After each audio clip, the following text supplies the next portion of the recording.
What is up, you guys? Diggerdan here, coming at you with another video. Today, I'm doing a book review on Star Wars The Last Command, written by Timothy Zahn. So without further ado, let's dig into it. And before I talk about this book at all, I just want to say that this is the third book in a trilogy, in the Thrawn Trilogy, that is Legends. So I might, again, I don't script my videos, I just kind of ramble and talk. So there might be spoilers for the first two books, even in my non-spoiler section for this book. So if you don't want any spoilers for the trilogy, I would click off now.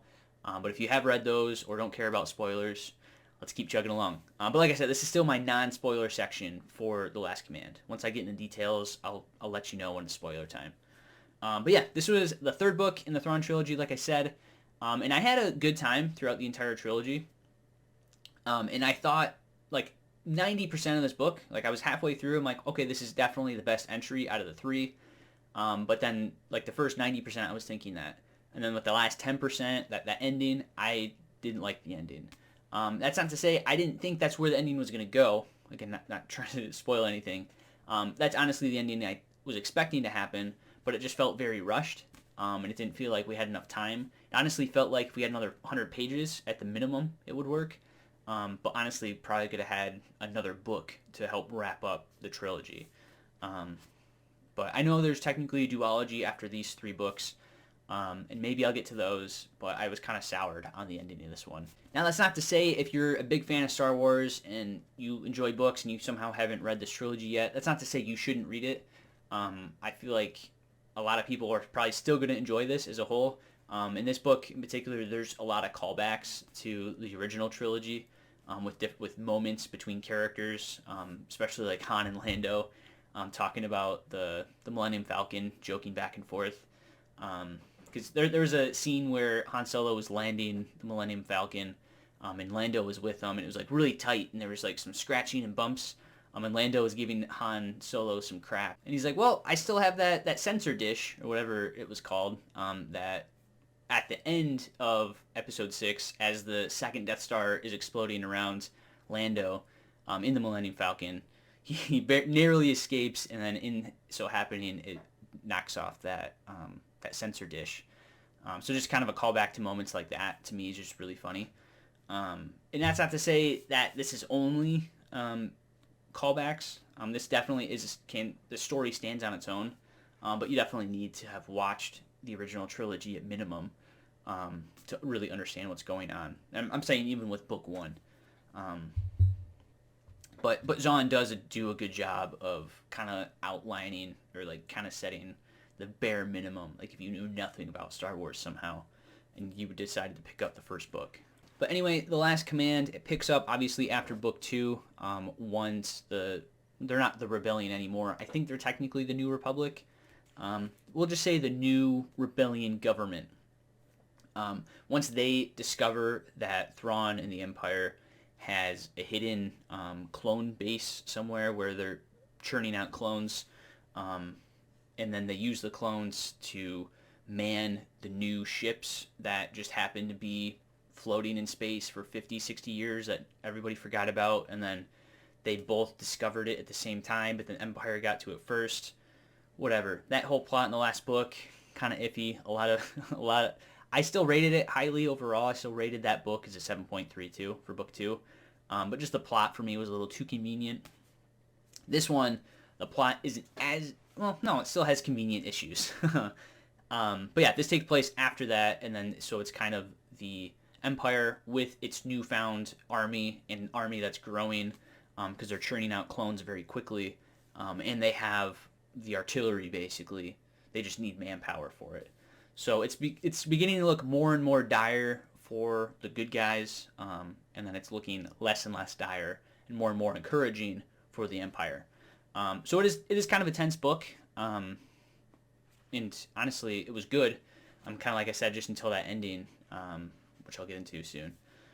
So I guess I will just get into it soon, like right now, because I am terrible with spoiler-free stuff. I feel like when I want to talk about something with my thoughts, I need examples, and it's hard to have examples without spoiling things.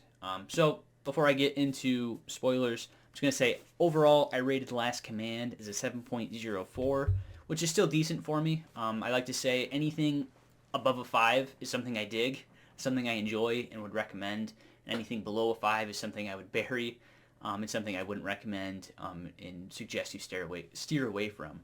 So 7, it's kind of right in the middle of the pack, still solid, but it's the lowest out of the trilogy that I rated. Not by much, but it is the lowest. So like I said, the third book is 7.04. I'll kind of work backwards. The second book is 7.32, and then the first book is 7.06. So this one is barely, by literally 0.02 of a point, less in my opinion than the first book, and that really just kind of comes down to that last 10%, because that first 90% was phenomenal. Like I said, I was expecting it to be like a 7.5, maybe even 8 out of 10, but that last 10% just really dogged it for me. So, but again, I'm still glad I read it.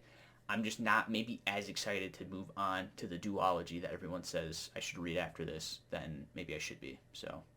All right, so now for spoiler section. So if you have read the book, or if you don't care about spoilers, awesome. But if you do care about spoilers, I would click off now, and maybe come and click back on this video later after you eventually read it. So in spoiler section, there's 5 different categories I like to rate, and I take an average of those 5 categories, and that's how I get my overall score. So the first category I like to rate is emotional impact, and emotional impact was pretty high for me. This one I rated as a 7.6. It's because I was just emotionally invested in the characters. At the time, the first, like I said, first 90% of the book, I was really invested into it. And I was, especially with the fear of the Clone Wars again, and growing up as a prequel kid, as a kid that grew up as the prequels were coming out and got to experience the Clone Wars, the movie at least, and some of the show, and things like that. I kind of knew what treachery the Clone Wars really could be, and how just knowing that it could put big strain on planets, who, especially if they just want to be neutral, but then they get pulled in to one side or the other due to treachery or just out of survival. Nobody wants a massive scale war of that effect. So with the Empire threatening a Clone War, basically, I think the stakes were very high. Especially kind of like I said at the beginning of the video, where the Empire, they're not wavering, they're actually growing in strength, where it seems like the Republic is slowly dwindling in strength.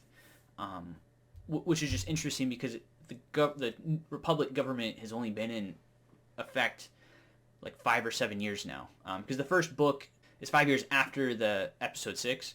So I guess it would be like 5 or 6 years, because there's not that much time that passes between books. I guess I'm overestimating that a little bit. Yeah, so I was emotionally invested. The first 2 books kind of hooked me, and then kind of was building on it. And then it kind of was like the climax of the trilogy, right? That's usually what the third book is the climax of a trilogy.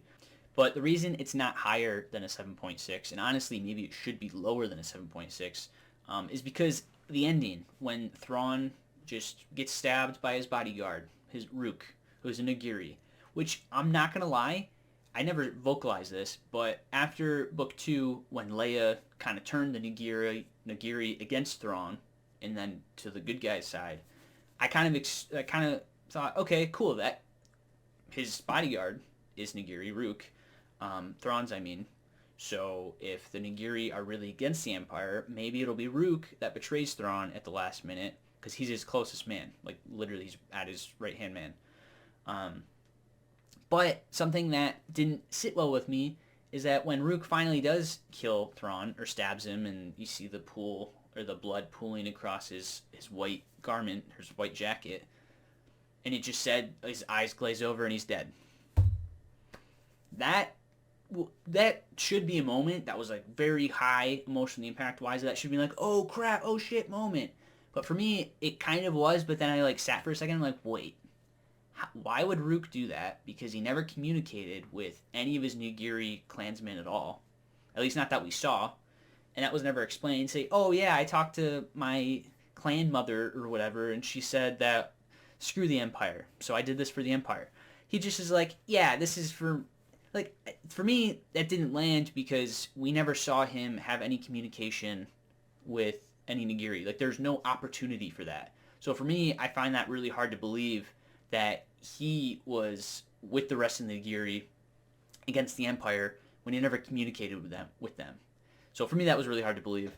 And then after Thrawn's death, I forget the captain's name. He was the captain of the Chimera ship. He just threw his hands up and like, oh shoot, we gotta leave. He just surrendered, even though the Empire at that last battle was winning that space battle. He's like, oh, I can't win this, not without Thrawn. But it's like, dude, you're the captain of the ship for a reason. Like, you're now the new Grand Admiral of the fleet. So I don't know. That didn't sit well with me either. I guess I understand you cut off the head of the snake, just like they did with Episode 6 with Palpatine, and the rest of the snake dies type thing. And I'm sure that it gets explored a little bit more in the duology, with the mop-up, where they clean up the rest of the Empire forces. But again, even like Luke said in the end of the book, is that these last 5 years, the last 6 years, has just been a mop-up exercise of the Empire. But Thrawn has been giving him issues. But now Thrawn's dead. But I have a theory that maybe he's not really dead, because it was just kind of like a fade to black moment. Either that, or there's maybe another secret cloning facility and Thrawn will get cloned. Or maybe he already cloned himself. I can see that happening. Thrawn seems very intelligent and conniving. It seems like he would have a lot of contingency plans. But also, I'm going to say this, getting away from the negativity a little bit. Another reason emotional impact was so high is because in this book, again, before the ending, it finally felt like Thrawn was a threat. Like, throughout the first couple books, he just kind of seemed like he was a nuisance and everything was just really convenient for him.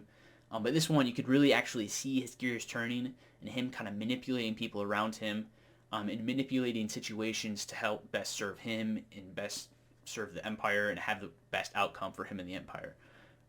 So that's part of the reason it's still so high. But yeah, Thrawn I actually felt like was a threat, and I just felt like he got gypped at the end.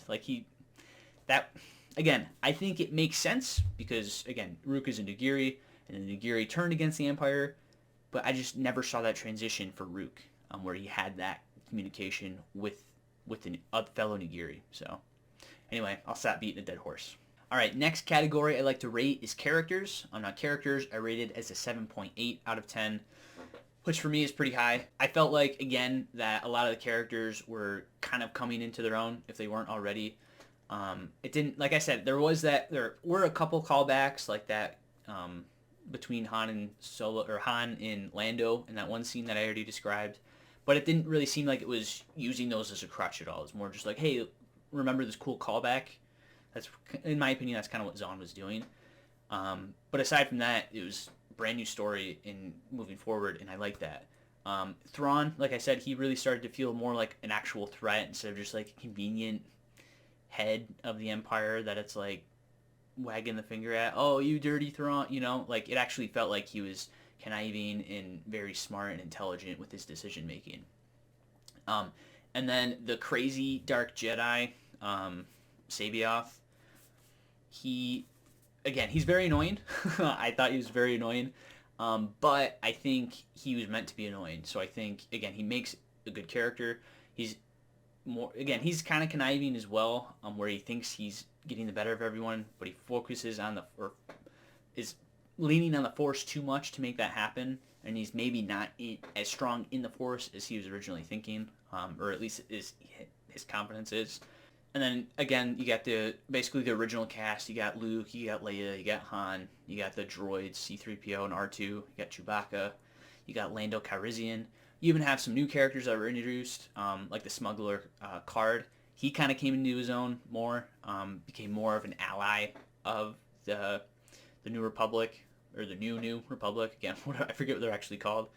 But he was kind of playing both sides and trying to balance his smuggler allies with the Empire and the New Republic government.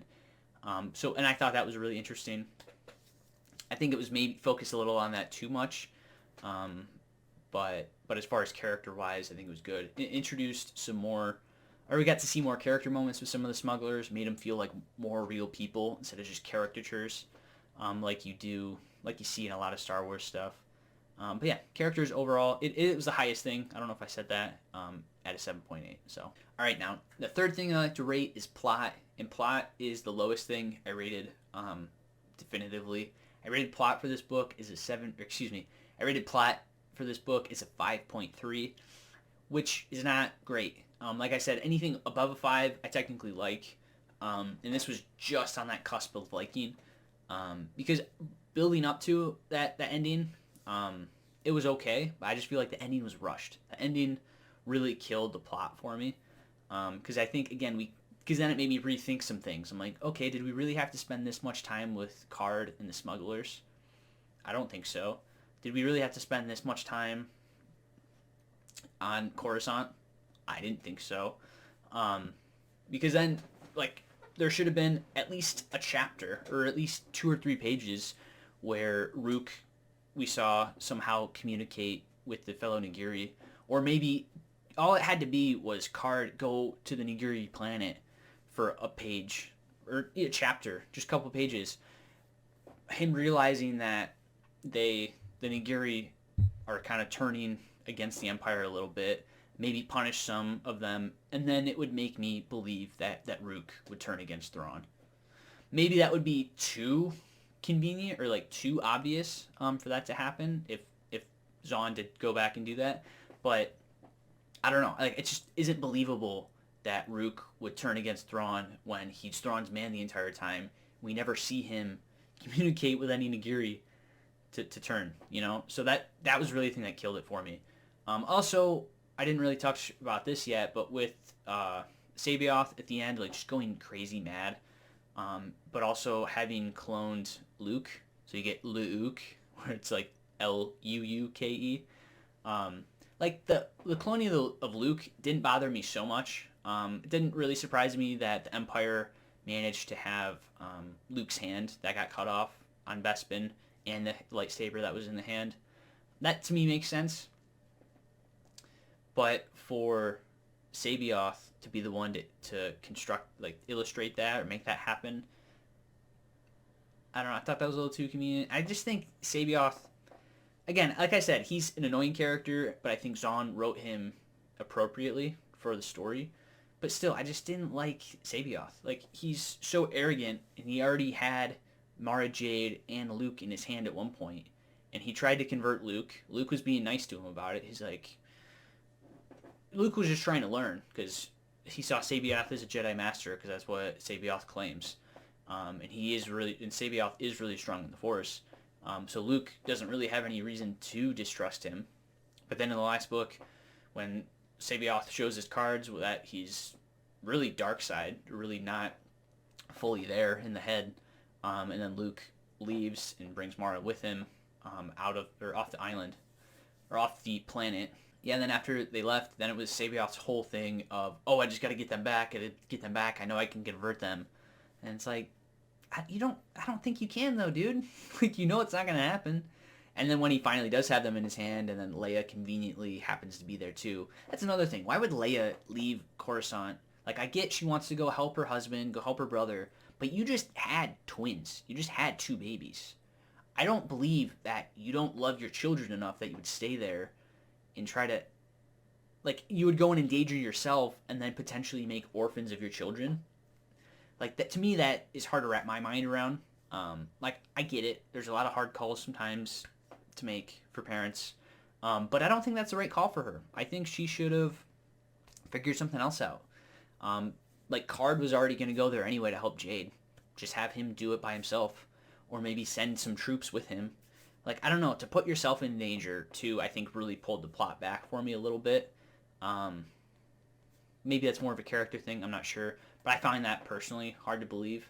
Because I'm not a parent yet. My first baby is due in June, though, so I'm very excited for that. But I just can't imagine leaving my baby with, like, just by herself, not even with my wife, to go potentially save my wife. Like, I don't know. Again, my wife, I love you, obviously. Like, I would do anything for you, but it's a little bit more of a, what's that analogy? That train car problem, where it's like, there's people on both sets of the tracks, and if you turn the knob, it's going to go one or the other. So it's like, who are you going to sacrifice? I feel like it's one of those. The trolley problem, I think that's what it's called. But I don't know. Your baby is already safe at home. Like, why do you have to go put yourself in danger? I don't know. That, again, that's maybe nitpicking stuff, but to me that just didn't sit right with me. Again, everything, of course, worked out, blah, blah, blah. But the way it even worked out, Leia literally, for the climax, was only there so she could get knocked out. Han is focusing on her to get her out of the rock rubble. And then Mara Jade just uses Leia's lightsaber. So Leia is literally only there so Mara Jade can use her lightsaber. When there's already Luke's lightsaber and then Anakin's lightsaber, or Luke's original lightsaber. So you got Luke's green lightsaber, who he's currently using, and his blue lightsaber, which was the original, but then also Leia's green lightsaber now.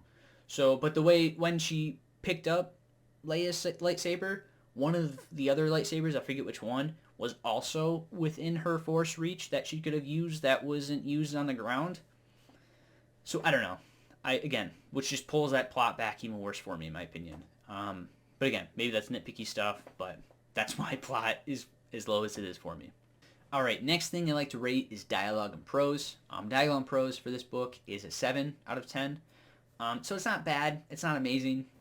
It's serviceable. I know what's going on. Kind of like I've complained in the last couple of Star Wars books that I've read. There's just like random planet names or like random made-up sci-fi mumbo-jumbo that's not really explained. It's like saying, like, you know, how in Back to the Future, it's like, oh, the flux capacitor, that's what does the time travel, and it's like sort of explained. It's like they keep saying words like flux capacitor, but different types of words, but then never explain it, you know? Some of the stuff makes sense, like the hyperdrive driver or whatever it is, that makes you be able to travel at light speed, like that makes sense, but then it's just like other random stuff. Again, I get it. You get that a lot in sci-fi. You just kind of have to accept it as a trait or as a trope, really. So that doesn't bother me too much. But when it's that and alien planets names and alien names and languages and this and this and this, like to me sometimes it's just a little too much. So at those points, I just kind of roll my eyes and it's like, okay, keep going. Other times it's like, like when the Nigiri, for example, if he just says the Nigiri does this, like when we originally had the Nigiri introduced, I thought they were just normal humanoid size, but in this book, they are Jawa size because they can just put on Jawa cloaks and they're hidden as Jawas, and now they're Leia's personal guard. She's got a Jawa following around. But like I get it, they say it's like slightly taller Jawa than average, but still, I didn't think they were that short. I thought they were like average, like 5'8" to 6 foot, you know? Again, maybe just nitpicky stuff. That's maybe in world building. Maybe it's not dialogue and prose. But for the most part, like the dialogue itself is serviceable. There's like the classic banter, like, especially with Han and kind of like Chewie and Lando and things like that. There's kind of the classic trope of C-3PO like talking and trying to be helpful, but everyone talks over him or claims that he's stupid. But then if they just would let him talk, he would have like the outcome would be much quicker, and they're just wasting time. So that trope was in there, and that was kind of funny. But yeah, nothing crazy, nothing terrible, solid 7. And then finally, world building is a 7.5 out of 10. I think they really built Timothy Zahn built Wayward out a little more, which is interesting to see. Wayward was, if you don't remember, is the planet where Thrawn has the cloning facility. That was where like the Emperor's like cache of all these different weapons and armor and things like that. Technology, intelligence, but also the technology to do cloning, a built-out cloning facility. So built that up a little bit, and when Mara just conveniently happened to know where it is, of course. Again, why plot maybe isn't as high or is as low as it is. But then when they land on the planet and it turns out like there's very little technology, at least outside the mountain, as far as their scanners can tell. And then so they don't want to get too close to the mountains, so then they have to do like a 2-week trek through the woods to do that. And then like so you get to explore some new animals and fauna, things like that. I think it's interesting. But then of course you got the classic Coruscant stuff. The entire planet's a massive city. All those types of things. And then I think maybe this is not world building, but I'm going to throw it in world building. But when Thrawn had the brilliant idea of loading random like comets or meteors onto his ships, and then using the cloaking devices that he found produced from from the Empire's cache, used those, and then went in basically besieged the planet Coruscant with only like 22 or 25 of them, but he dry fired almost 300 times across his ships. So then once the good guys or the Republic figured out that there's cloaked meteors floating around the planet, and then they do the reports, and it's like, they fired almost 300 times. There could be 300 meteors around here. And then they're just like the oh shit moment. I think that's really clever from Thrawn, but also kind of the world building a little bit, like kind of using the physics of planetary gravity and things like that. I think was kind of cool. So, yeah, overall, that's my thoughts on The Last Command. Like I said, I haven't read too much Star Wars overall, but this trilogy is my favorite 3 books I've read. I think I've only read like 6 or 7 Star Wars books. And they're still pretty good. Again, the ending kind of left a bad taste in my mouth. I think it needed to be fleshed out a little more to be believable. Again, I know there is a duology that takes place after the original trilogy, which I think could be interesting, but maybe I'll get to that later, not soon. But yeah, what do you guys think? Have you guys read the trilogy? And if so, what do you guys think? Am I on point? Am I off base? Let me know in the comments below. And if you are watching at the end of this, let me know what kind of books you want me to read. I know I got a ton that I'm catching up on. If you look at my Goodreads, you can look through my want to read list or my TBR, and maybe just whack a couple of those in the comments below, and I'd be more than happy to get to those. So thank you guys so much for watching. If you enjoyed this video, please hit like down below. Want to see more from me, Diggerdan? Please hit that subscribe button as well as a bell notification icon so you guys know when I upload each and every single time. And I'll catch you guys in the next one. Thanks for watching.